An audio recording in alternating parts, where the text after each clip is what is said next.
자, 한동훈 법무부 장관 지난주 대구를 찾은 데 이어서 내일은요 대전을 방문을 합니다. 정계 등판이 임박했다 이런 관측 계속 나오고 있죠. 자, 두 분과 함께 정치권 소식을 좀 자세히 짚어보도록 하겠습니다. 윤희석 국민의힘 대변인, 장윤미 민주당 법률위 부위원장을 모셨습니다. 안녕하십니까? 네, 안녕하세요. 네, 반갑습니다. 자, 먼저 지난주 대구 방문 당시 한동훈 장관 모습을 영상으로 보고 오겠습니다. 반갑습니다. 반갑습니다.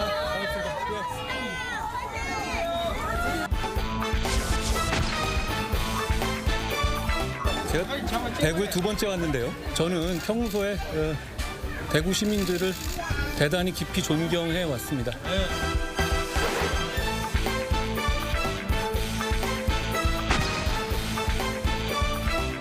총선은 국민들의 삶에 대단히 중요한 것인 건 분명합니다.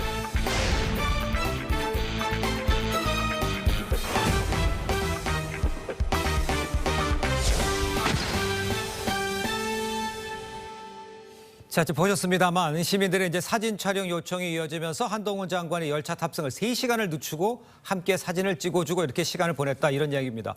총선은요 국민의 삶에 대해 대단히 중요한 것인 건 분명하다 이렇게까지도 얘기를 했습니다. 이렇다면 출마를 과연 결심을 한 건지 어떻게 보십니까?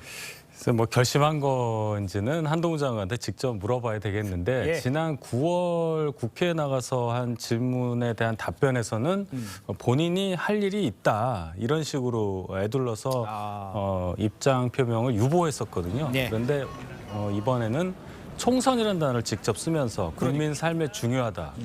이 얘기는 아마 본인의 삶에도 중요하다는 의미도 있으니까 예. 총선을 염두에 둔 행보를 어느 정도 계획하고 있는 것으로 해석은 충분히 될 수 있다고 봅니다. 그렇군요. 한동훈 장관이요 대구에 이어서 내일이요 대전, 24일에 또 울산 이렇게 방문합니다. 이번 달에만 3차례 지방을 방문하는 상황이죠. 그렇다면 이제 사실상 정치 행보다 이런 지적들 많이 나오고 있는데 정치 행보로 보시는 겁니까? 이건 정치 행보로 읽힐 수밖에 없어 보이고요. 예. 본인 또한 그 부분을 정확하게 인식하고 있는 것 같습니다. 예. 이를테면 대구 가서도 나온 발언을 보면 대구를 존경한다를 넘어서 대구 시민들이 6.25에서 승리하고 뭐 더위에서도 승리하고 산업화 과정에서도 승리한 지역이다라고 이야기를 하는가 하면 예. 전에도 거창 구치소 개소식에 갔었는데요. 민주주의의 어떤 필요성, 의미에 대해서 상당히 사실 이 구치소의 개소식과는 다소 거리가 멀 수도 있지만 예. 뭔가 되게 정치적인 언사를 구사를 하고 있습니다. 그렇다면 총선을 앞두고 이런 정치 행보를 이어가고 있다. 이 부분은 그냥 본인의 결단뿐만 아니라 대통령실과의 교감하에 움직이고 있다. 이렇게 판단이 됩니다. 알겠습니다. 그러니까 이런 상황에서 총선 출마 안 하는 것이 오히려 더 이상한 상황일 수도 있다. 그렇습니다. 이렇게 지적을 하시는 것 같습니다. 자, 그동안 여권에서는요 지속적으로 언급됐던 이 한동훈 장관의 총선 출마설이 점점 구체화되는 분위기입니다. 관련해서 한 장관의 입장을 한번 들어보도록 하겠습니다. 여권에서는 장관님의 총선 요구가 조금 강한데 어떻게 생각하시나요? 뭐 의견은 많을 수 있습니다. 여러 장관 부처 장관분들 인사 검증 뭐 진행 중입니다. 법무부 장관 뭐 인사 검증 프로토콜도 진행 중일까? 뭐 제가 아는 바가 없네요. 혁신이 얘기가 계속 나오거든요. 혁신위원장을 만약에 제안이 들어온다면 저랑 무관한 얘기입니다. 자, 들으신 것처럼 한동훈 장관은 아직까지는 공식적으로 정계 진출 의사를 밝히지는 않았습니다. 하지만 벌써부터 한동훈 장관이 맡을 역할에 대해 이 다양한 시나리오가 거론이 되고 있죠. 여당 일부에서는요 한동훈 장관만한 한동훈 장관만한 이 총선 카드가 없다 이런 말도 나오고 있는 게 사실입니다. 글쎄요, 이제 대변인께서 보시기에는 그럼 한동훈 장관의 혹시 나온다고 결정이 된다면 어떤 역할 이런 것들이 가능할 거라고 보십니까?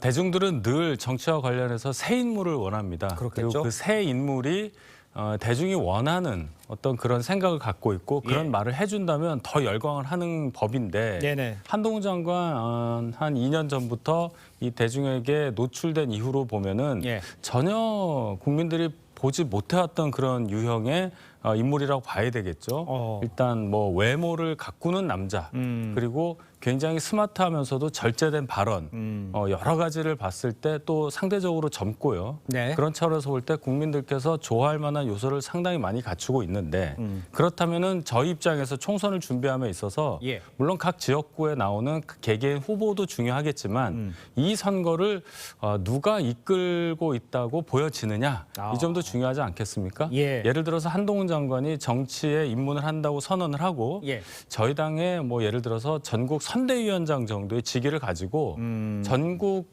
유세를 간다. 아. 그렇게 될 경우에는 예. 소위 말해서 한동훈 바람이 일 수 있는 가능성이 충분히 있고 네네. 그렇게 될 경우에는 표심에도 충분히 영향을 줄 수 있기 때문에 예. 선거 전략상으로는 한동훈 장관 카드가 저희 입장에선 대단히 좋은 카드다. 아. 지금으로서 그렇게 판단하는 것이 합리적이라고 보겠습니다. 알겠습니다.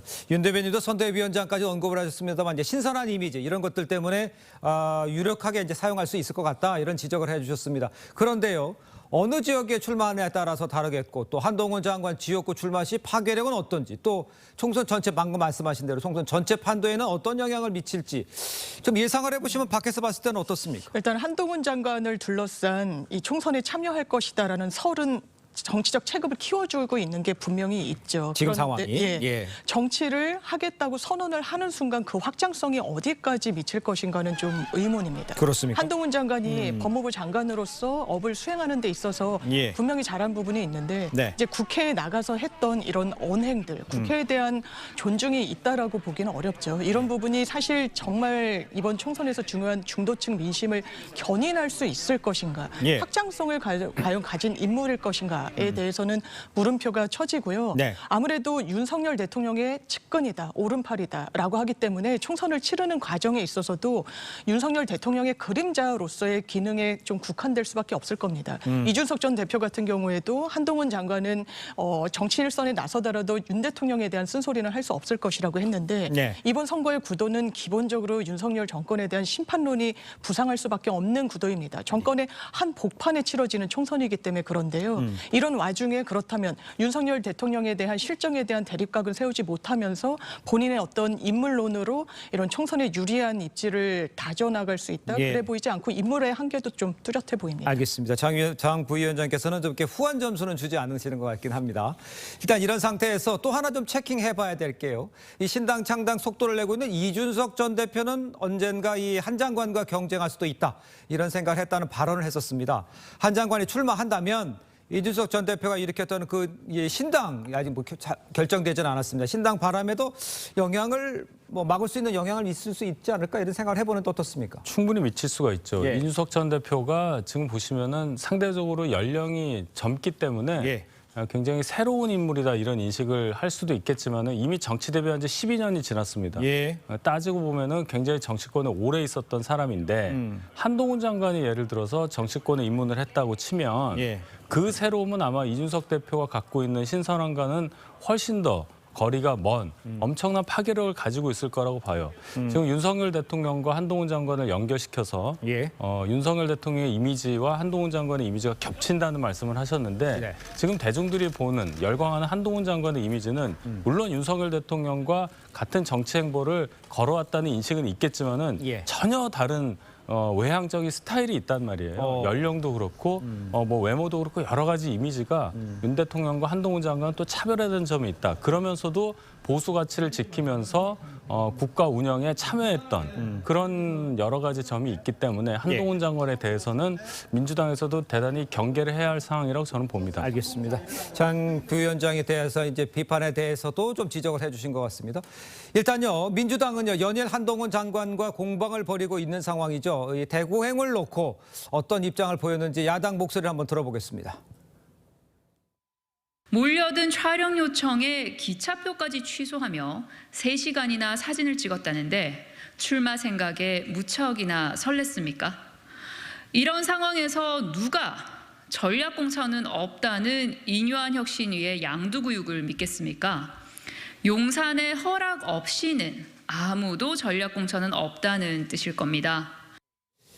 지금 보셨습니다만 대구행을 놓고 지금 쓴소리가 나온 상황이죠. 민주당에서 한동훈 장관 탄핵을 놓고 지금 당내에서도 지금 엇갈린 목소리 나오고 있죠.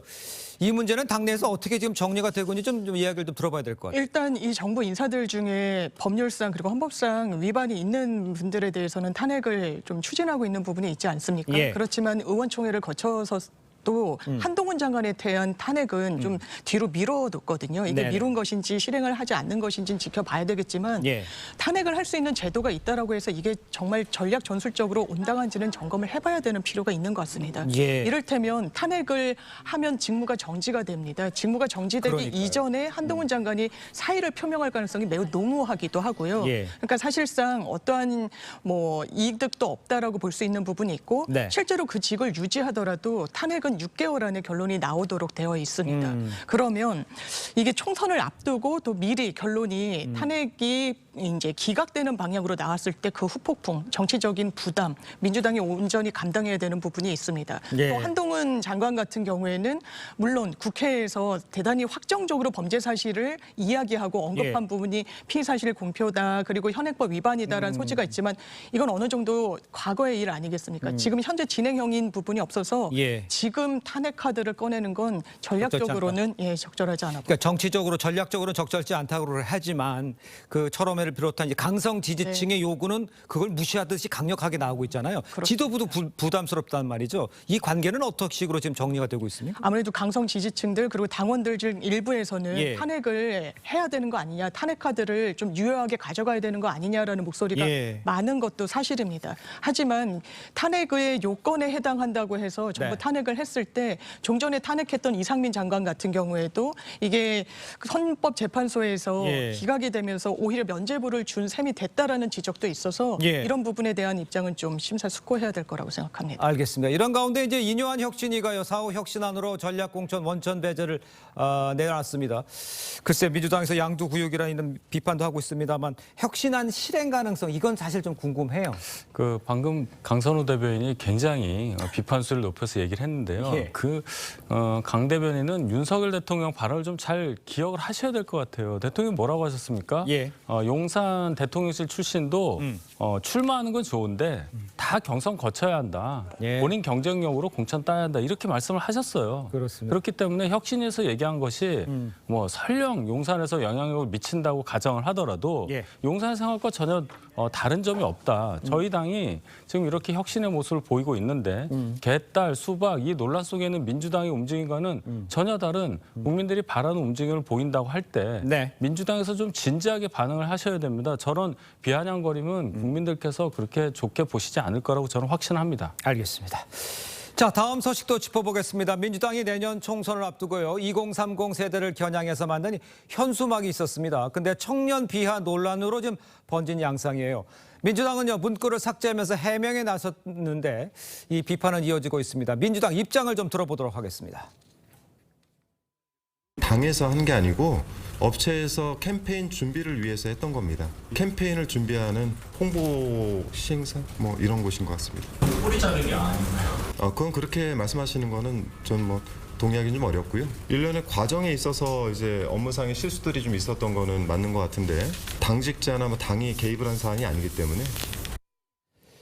자, 저렇게 이제 해명은 했습니다만 현수막 문구를 좀 보면요. 정치는 모르지만 잘 살고 싶다. 경제는 모르지만 돈은 많고 싶다. 자, 이런 내용이에요. 이러니까 청년 세대에 대한 민주당의 인식이 반영된 결과 아니냐 이렇게 이야기 나오고 있는데 어떻게 보셨습니까? 그렇죠. 저 현수막의 디자인이라든지 문장 구조를 보면은 아마도 젊은 분들을 타겟으로 해서 만든 현수막 시안이라고 볼 수 있는데 내용에서 기가 막힌 게 많지 않습니까? 저 내용대로라고 한다면 민주당에서 보는 젊은 층은 정치도 모르고 경제도 모르고 무지한 사람들인데 그냥 잘 살고만 싶다. 그래서 이기적인 사람들이다. 이렇게 보고 있는 시각이라고 볼 수밖에 없어요. 그렇기 때문에 저런 문구가 나온 것이고 거기에 대해서 하는 해명조차 이거 업체에서 한 거다라고 얘기를 하면 도대체 국민들은 민주당에 대해서 어떤 신뢰를 갖겠습니까? 적어도 이게 당 최고위까지 올라가서 보고가 된 사안이잖아요. 예. 그렇다면은 당 차원에서 이 부분에 대해서 어느 정도는 유감을 표명을 하고 예. 어떤 책임을 인정을 하면서 앞으로에 대해서 얘기를 해야지 그냥 딱 꼬리 자르듯이 얘기하는 것조차 예. 국민들 특히 청년층에게는 엄청난 거부감으로 다가올 거라고 봅니다. 알겠습니다. 그런데요, 이 해당 현수막 문구 이제 당 최고위에서까지 공유됐다 이런 이야기도 나오고 있어요.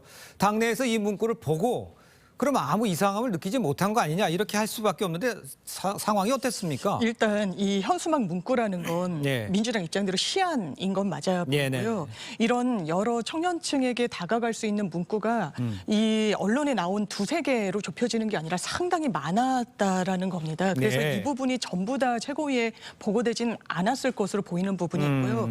민주당의 고민은 그렇습니다. 일단 이번 총선에서 청년층에게 어떻게 기성 정치인들이 다가가야 될 것인지 예. 굉장히 악세사리로 소모적으로 활용했던 부분이 분명히 있습니다. 이건 민주당도 반성하는 지점이고요. 네네. 윤석열 정부도 병사 월급 올려주겠다라고 했지만 그 올려주는 예산을 위해서 다른 비용을 다 깎아내린달지 그리고 예. 청년을 발탁하겠다면서 청년 장관제 호언장담했지만 지켜지지 않고 있습니다. 아. 이런 부분에 대해서 이제는 거대 담론이 아니라 민주화, 민주주의, 역사인식 이런 부분으로 다가갈 것이 아니라 예. 본인들의 생활과 관련해서 정치를 어떻게 연결고리로 삼을 것인지에 대한 고민이 민주당 내부에 있기 때문에 예. 이런 쓴소리 그리고 비판의 부분들 잘 수용해서 유권자분들께 다가가도록 노력하도록 하겠습니다. 알겠습니다. 지금 수용해야 된다 이런 얘기도 하셨습니다만 그런데 최고위까지 보고가 됐는데 민주당은 논란이 된 문구 당과 무관하다 이렇게 해명을 했어요. 외부 앱체에 내놓은 문구라는 거잖아요. 그러니까 논란이 커지니까 꼬리 자르기 아니냐 이런 지적도 나오고 있습니다. 그냥 간단하게 미안하다 잘못됐다 이렇게 얘기를 안 하는 거. 해외 갈 방법 요거에 대해서는 어떻게 생각하십니까? 그러니까 민주당이 지금까지 이렇게 보면은 뭔가 과오가 있을 수 있죠. 일을 하다 보면 그러니까요. 깔끔하게 사과하는 모습을 보인 적이 저는 기억이 없습니다. 예를 예. 들어서 검사 탄핵한 다음에 예를 들어 저 이상민 장관 탄핵 같은 경우도 탄핵을 그렇게 주장을 했는데 9대 0으로 헌재에서 나왔으면 예. 어느 정도 거기에 대해서 뭔가 사과 비슷한 표현은 했어야 하는데 그런 거 전혀 없습니다.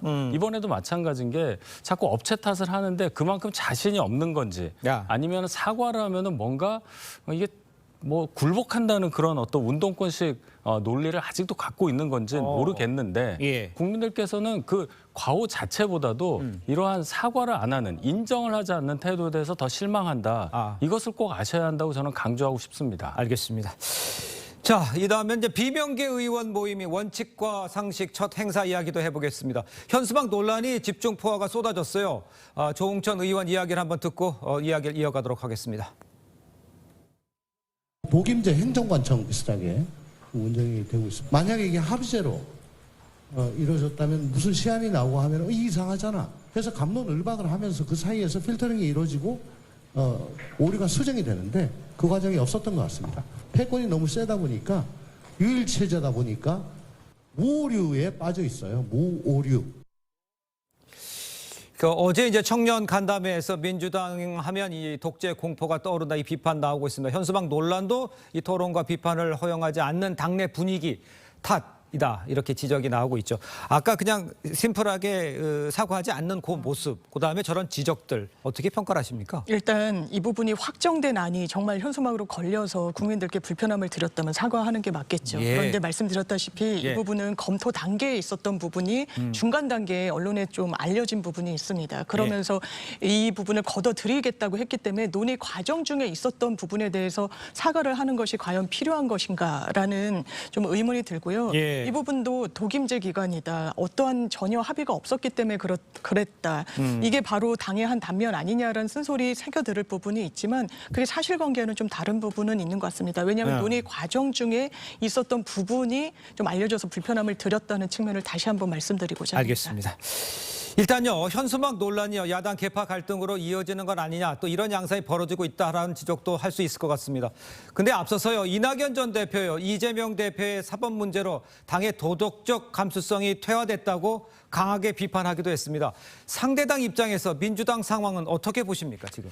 네, 민주당 상황이 대단히 특수한 게 맞습니다. 예. 이재명 대표라는 분이 갖고 있는 그 고유의 사법 리스크, 그것을 네. 떨치기가 어렵고 180석 의석을 줬던 2020년의 민심을 가지고 그것을 옹호하기 위해서 지금 3년 반을 끌고 있는 게 민주당의 현실이에요. 예. 저희는 거기에 비해서 2022년의 대선 아주 박빙의 승부로 이겼던 그 민심을 바탕으로 해서 2024년 민심을 향해 가고 있는데 민주당은 4년 전의 민심에 의거한 의석수를 가지고 의회 독재를 하고 있는 상황입니다. 예. 같은 당 안에 있는 이낙연 전 대표 입장에서도 무조건 당대표를 옹호하겠다는 입장으로 가고 있는 자당의 사정이 얼마나 안타까우면 저런 말씀을 하시겠어요. 예. 따라서 민주당이 어느 정도는 건전한 자유민주적 기본 질서에 따른 정당 운영을 해야 저희도 같이 발전한다는 그런 차원에서 볼 때 예. 민주당이 빨리 이 정리를 잘 하고 좀 제대로 정치할 수 있는 기반을 다시 한번 다잡기를 바라는 마음입니다. 알겠습니다.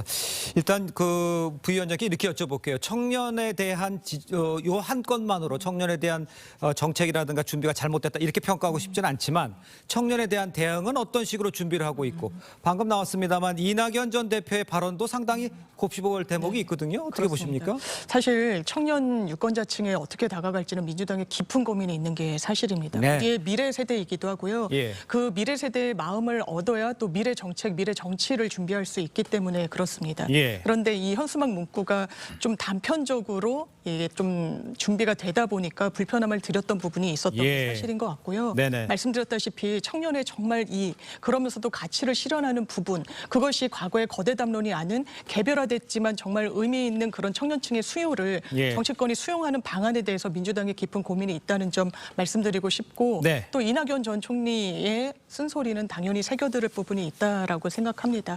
다만 지금 민주당은 이재명 체계로 단일 대우로 총선을 치를 수밖에 없는 국면입니다. 예. 그렇기 때문에 여러 당내 고문들, 어르신들, 정치적인 식견을 많이 가지신 분들도 이 힘에 예. 함께 동참할 수밖에 없는 그런 구조라는 점 아울러 말씀드립니다. 알겠습니다. 대변인께는 좀 여쭤볼게요. 뭐 원희룡 장관이 이재명 지역구에서 한다는 거론된다 이런 이야기 나오고 있습니다. 국무장관 다 8명씩 나오고요. 지금 어떤 식으로 배치가 되고 있고 상당한 진도가 나가고 있는 상태라고 봐야 됩니까? 글쎄 뭐 진도가 나간다는 차원보다는 여러 가지 아이디어가 분출하는 상황입니다. 예. 특정 지역구에 어느 분이 가야 된다 이런 얘기까지 나오는데 네네. 적어도 지금 상황에서는 내각에 계신 분들이 상당히 많이 출마 대열에 참여할 수 있다. 이런 방향으로 움직이고 있다는 것은 확실해 보입니다. 알겠습니다. 자, 두 분 말씀은 여기까지 듣겠습니다. 고맙습니다. 네, 감사합니다. 감사합니다.